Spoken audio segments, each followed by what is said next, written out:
はい、お待たせいたしました。それでは次のセッションを始めさせていただきます。先ほど本講演の後にリモートでの質疑応答がございますとお伝えしましたが、申し訳ございません。本講演は質疑応答はなしとさせていただければと思います。次の講演はビッグファンさん、ジョイ・ホーさんによる事前収録動画講演です。ノンプライベートチャット、フラットな世界での警察捜査手法です。それではよろしくお願いいたします。Hi everyone, thanks for joining this session. Today we are going to share some interesting things about non-private chat police investigation legislation in the flat world. This is our outline. The first part is about introduction of police investigation and some technology about messenger apps and its protection. In the second part, we will share several approaches and cases in different countries about the police investigation legislation, and then discuss about the issues between governments, individual, and ISPs. Before we start, let me introduce myself and my partner. I'm Vic. I'm an application security engineer. I'm interested in web, mobile, blockchain, and privacy issues. I shared some research on CodeBlue last year, Hacking a Box, and Hikon. My partner is Joy Ho. She's a PhD candidate from Suzhou University. She's interested in data protection and privacy issue. That starts from monitoring and police investigation history.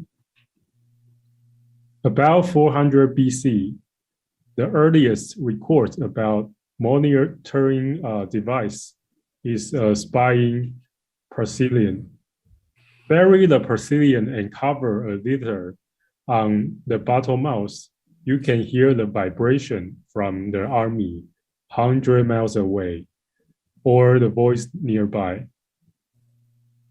With the advance of science and technology, people change their communication ways. The skills or device of monitoring also improved. From micro device named mouse tails on telephone, capture the signal from cell phone base station, and finally some RAT and spywares on PC and mobile phone. All the purpose is to get information and spy the communication. Here's an example. In 2006, a group with 4 people planned to rob an armored car. And they tried to kill drivers and guards and take away the money. Taiwan police once get the information that they are going to rob the car, they install the mouse tails to monitor the information, and they finally catch the 4 people before they start to rob the car. It reminds me about the Minority Report, a famous movie. Information is powerful and important in criminal investigation, but also brings private issue.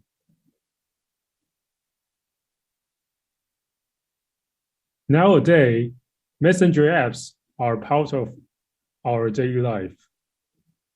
People use it for everything: chat, work, information switching, and probably for criminal also. We have several popular messengers like WhatsApp, Facebook, Telegram, and Signal. Some of them are popular in different regions. For example, WhatsApp Facebook Messenger and Telegram are popular in United States and Europe. WeChat, Line, KakaoTalk are popular in East and South Asia. So before we start to dig into the technical parts, I want to show you some important and sensitive information that are all in the Messenger apps. The first part is personal information. Some people will put their names on display names or status. And then number two, phone numbers. Maybe it's not so hard to get phone numbers in some countries, but in Taiwan, to apply a personal phone number, you have to bring at least 2 identifications to prove who you are. And they can check these phone numbers to trace who you are.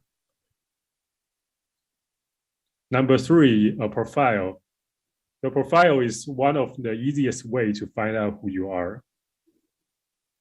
Number four, location. Location is sensitive too. It's easy to chase your movement if the system gains enough data. And the last one, account and password. Lots of people use weak password or one combinations for all different services. The next one is sensitive information. Here we are talking about the secrecy of communication. All the type of message in chat or accounts like text, image, video, voice message are the content of the conversations.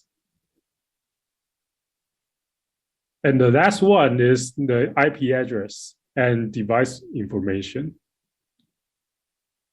With an announced amount of this kind of information, we can recognize a certain device owner indirectly.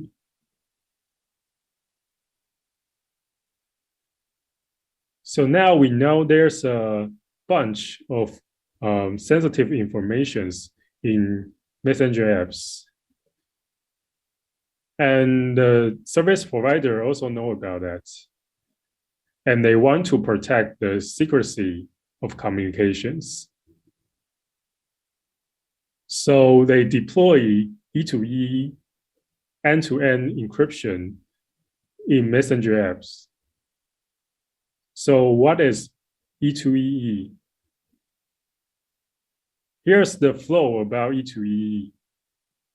The first, the two clients have to send public key to each other's and create a secret key with Diffie-Hellman exchange. So the key is only stored in two clients.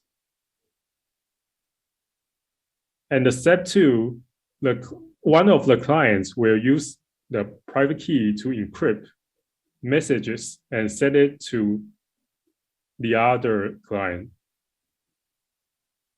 Though the flow will pass the application server, but the message is encrypted and only can decrypt by the clients who owns the secret key. So there's some example about this kind of protocol, like MT protocol in Telegram or data sealing in Line. So let's have a comparison about the Messenger apps and E2EE. So we list 5 different Messenger apps in this table. So first, about E2E settings. Most of the applications, their E2E are default on, but Facebook and Telegram, they only opened on some specific function. And the next one is the protocol. We have discussed about that. And you can mention there's a backup in the table. We will explain why we put backup in this table later. And also we can see that they have the police support. They will support the information to the police in some conditions.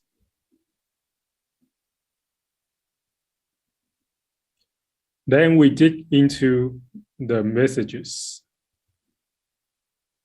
For Facebook Messenger and Telegram, only when user use certain function like secret conversations or secret chats will have E2EE. But I heard that Facebook Messenger is going to deploy E2EE in the old services. And another difference you can check is the group chat. Most of the messengers not support E2E or limit support because the overhead of secret key recalculations and decryptions is large. So that's why they only support limits group members for performance.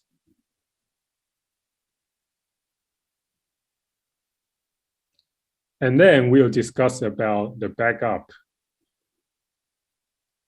Why we discuss about the backup here?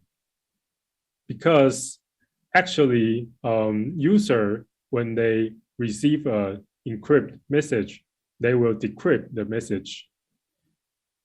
And then they will save the plain text into the local database. So how can user back up their message? They will copy their local database into the cloud or into other ways. Somehow it's like extractors for user to extract the plain text to the new phone or new storage. So actually, the storage of the plain text is in local database and is out of the E2E coverage. So if the attacker wants to get the plain text from client side, the best target is from the local database. And also, if you want to monitor a messenger apps, it's hard to break the E2E, but it's easy, or you can say it's more easier to get the plain text in database.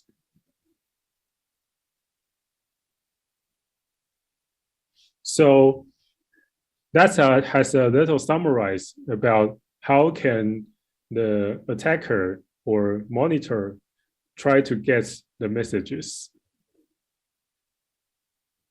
Not only, as I mentioned, about the backup in the cloud or local database, also from like spying apps or malicious plugin in lower level, or somehow the client-side apps is vulnerable,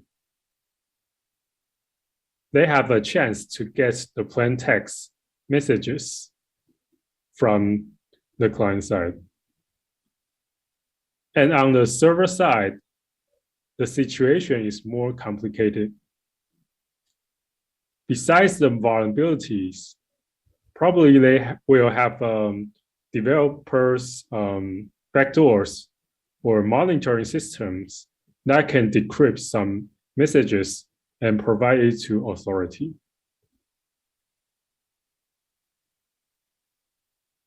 So here is a quick summary of the first part.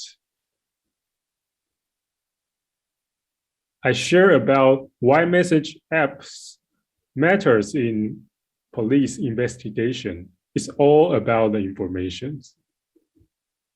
Then I shared the E2E encryption and its scope.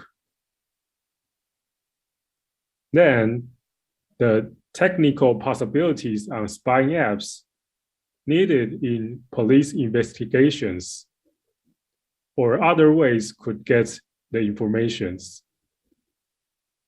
So here I mentioned about the information is about the plain text and also the sensitive or personal informations in the previous page. And then we will start steps to the legislation and approaches.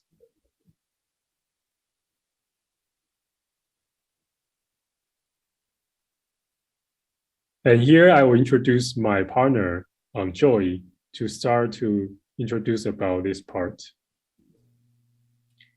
Hello, everyone. I'm Joy. I'm going to introduce the legislation and approaches to you. Let's start from the Taiwan case. It's a GPS case in 2017. A ship sergeant of Marine Patrol Agency has been convicted because of using GPS illegally to investigate smuggled cigarettes. The judgment has aroused discussion about the usage of high-tech and criminal investigation. The discussion led to the draft legislation of Technology Investigation Act. We also call it TIA. In the 2017 case, let's see what did the court say. The court said that first, the ship sergeant's behavior using GPS to record the truck driver's whereabouts information constitutes crime of abstracting secrets. So he faced criminal detention for 50 days. Second, the court expressed that using GPS could collect the truck's location chronically. After analyzing the truck's long-term location data, the investigators could know the driver's daily routine and behavior pattern. This infringes individual privacy seriously. Also, there's no legal basis to use the new tech to investigate by 2017.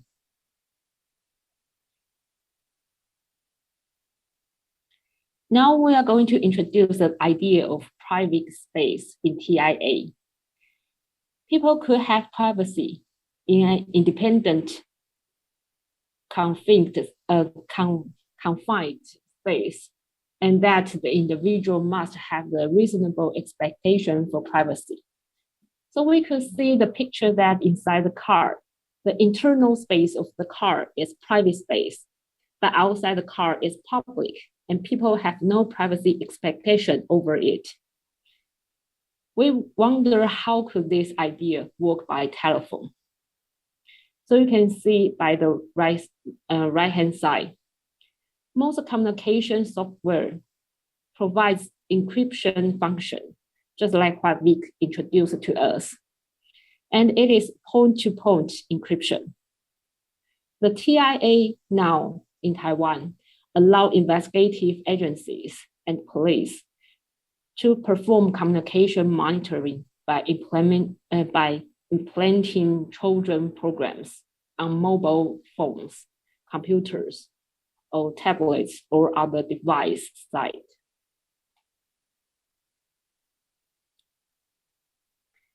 Let's introduce the traditional monitor and the high-tech monitor investigation in TIA. What's the difference between the three? Traditional monitor means that the police would wiretapping the content of phone call between individuals. The police need to wait for the evidence show, and the criminals do not know the police is waiting. So it is passive and secret. Traditional investigation means the police come to knock your door and show you the search warrant, and ask you to cooperate. The police could come into your house and take the crime-related stuff. So it's active and transparent. But the technology investigation in TIA could break the security of individuals' smartphone and could get any secret in the phone. It is active and secret. It shall be deemed as more dangerous to people than the traditional methods. Now we're going to know the legal development in different countries. First, we came to the German approach. You can see, according to the scope of accessible information, Germans separate the investigation to two types. One is source-side telecom monitoring, which means that communication monitoring. That police must apply for the authorization, monitor the suspect's communication in the future. The police could only monitor the ongoing communication, but could not store or access other information. There's also another way to do the investigation, which called online search, which means that the police could access and store all the information or data in the suspect's cell phone. Now about the online search, there are a few developments. In 2007, in a terrorist crime investigation, the court rejected the request using online search. The reason is that there is no legal basis and no authorization indicating police could do it. In 2008, the court allowed similar requests under specific conditions. First, they must have a material risks to important interest, such as life, body, or freedom, or public interest. Second, the court reservation principle must be fully and clearly followed. Third, the protective measures for personal private life has been existed.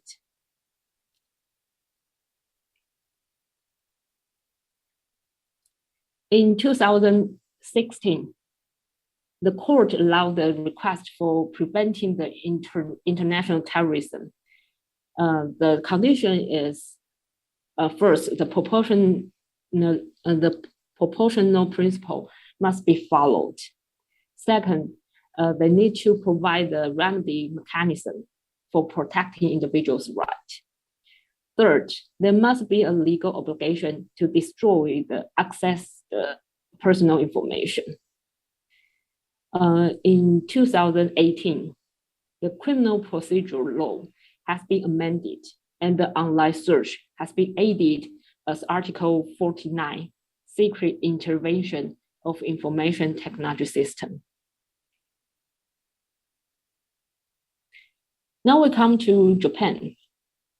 Japan's Communication Surveillance Act came into force in 1999, started the country's scientific and technological investigations, establishing legislative principles such as limited to felony, relevance, minimal infringement, and last resort. The amendment in 2016 has drawn public attention that this amendment has expanded the scope of wiretapping and easing the rules. The old rules only apply to 4 types of crimes, including illegal drugs, firearms trade, human smuggling, and murders involving an organization. But in the 2016 amendment, the scope of wiretapping by police would include broader types of crimes, such as fraud, theft, murder, and arson. This triggered the public concerns, such as the lack of third-party observation, and the scope may keep expanding. By US approach, I will introduce a case instead of introducing all structure of US law. In 2013, Microsoft challenged a warrant by the Federal Bureau of Investigation, FBI, to turn over emails of a target account stored in Ireland, arguing that a warrant issued under section of the Stored Communication Act could not compel American companies to produce data stored in servers outside the United States. The Southern District of New York stated that the nature of the Stored Communication Act warrant was not subject to territorial restriction.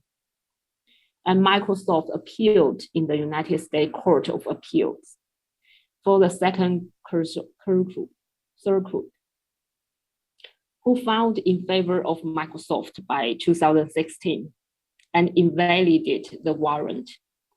In response, the United States Department of Justice appealed to the Supreme Court of the United States, which decided to hear the appeal.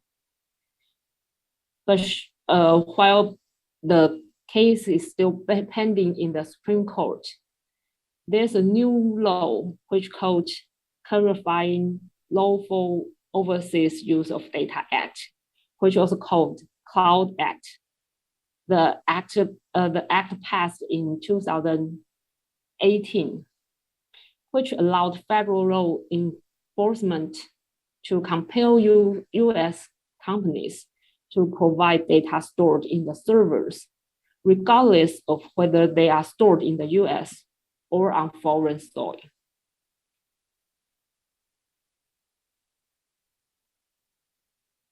Now we come to Australia. In Australia approach, the Telecommunication Amendment 2018 established the framework for voluntary and mandatory industry assistance to law enforcement, which is related to the encryption technologies. So you can see there are three classifications of assistance. One is TARS, which called technical assistance requests, which are voluntary requests for a communication provider to use a decryption or other data access capability they already have.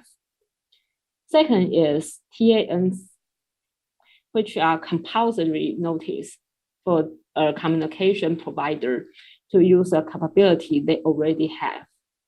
And third is TCNS, which are also compulsory notice for the provider to build a new capability so that it can fulfill subsequent technical assistance notice and requesting.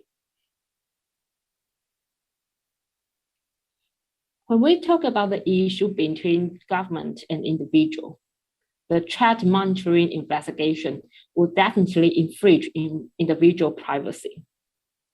So there must be some control measures to balance privacy impact. I listed here 4 checking points for basic control. There must be more control measures, but there are basic questions if we want to know the laws. First is, who could use technology investigation? Generally, police officers and other criminal investigative agencies have the authority to use technical investigation. Then who could approve it? Where to use? How to remove the Trojan after the investigation is ended? These are all the questions we want to know in different countries. Let's see the comparison in the 5 countries. First, in Taiwan, when we come to the question that who could approve the request of using technology to do investigation, some of the technology investigation, such as GPS, could be approved by the prosecutor. This rule leads to lots of arguments. But for the usage of children, only judge can approve it. Also about the application scope, in Taiwan drafted legislation, the statute about hacking investigation could apply to a lot of crimes, such as financial crimes, corruption, obstruct voting, drugs, arson, money laundering. About 18 types of crimes are included. And the TIA rules that after the investigation is completed, the Trojan must be deleted from the target cell phone, and the cell phone must be reverted to the original state. This is a legislation. It's an easy statement, but from technical perspective, how could we do that? How could people trust the police would do that? So we can also see the wording here. I put that, yes, there's the legal statement, but they do not guarantee if the police or the investigative agency would delete the children and revert the cell phone. So in German, we could see that also only judge can approve the request for individual chat content. And the application scope is limited to the listed serious crimes. But what is special is that German law requires the police to guarantee to remove the children and restore the individual equipment to original state. But even there is a guarantee, there's still no effective way for suspects to confirm the children is removed. And in Japan, US, and Australia, there's no such rules requesting police to remove children if they use it. But there are always some rules or some standard to limit the application scope.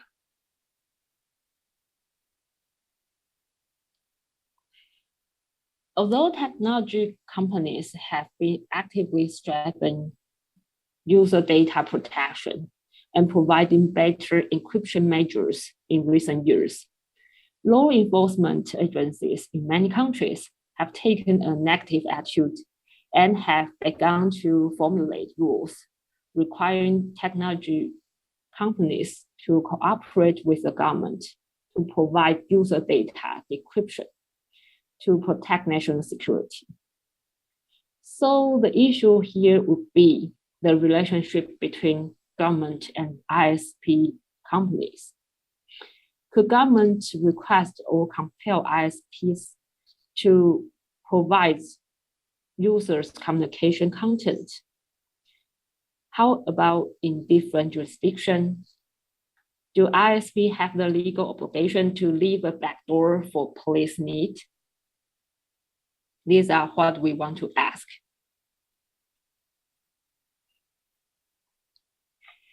So here we could see the comparison of 5 approaches. For the first question, could government request or compel ISP to provide my communication content? In Taiwan, yes. In German, yes. In Japan, it's special that it's no. But the ISP do have an obligation to preserve the evidence, to preserve the chat. In US, it's yes, and in Australia, it's yes. And how about the chat content is stored in the server in different jurisdictions? In Taiwan, it's still yes. The ISP still have the obligation to provide. In German also. In US and Australia, it's also the same. But in Japan, it's no. Just like what you can see in the column. There's only the preservation obligation. So we come to the third question. Do ISP have the legal obligation to leave a backdoor for police need? In Taiwan law, in the explanation, it's maybe. In German, it's no. And Japan is also no. In US and Australia, it's yes. It's definitely. They have the obligation to cooperate, to assist the government. Now we come to the conclusion. The issue is, could we sacrifice a bit privacy while encountering difficulties investigating severe crimes? Yes, but we need always limit the police power. Therefore, the basic principles such as proportionality and due process shall be always considered. Also, only judge could decide the request, the use of the high technology for investigation. So this is all the issue in this proposal. Thank you for your listening. Thank you for your listening. This is the end of our sessions. If you have any questions, you can ask in the chat room, or you can find us directly by Gmails or the QR code.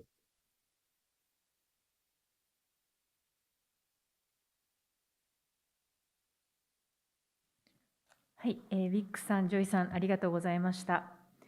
それにて本講演は終了とさせていただきます。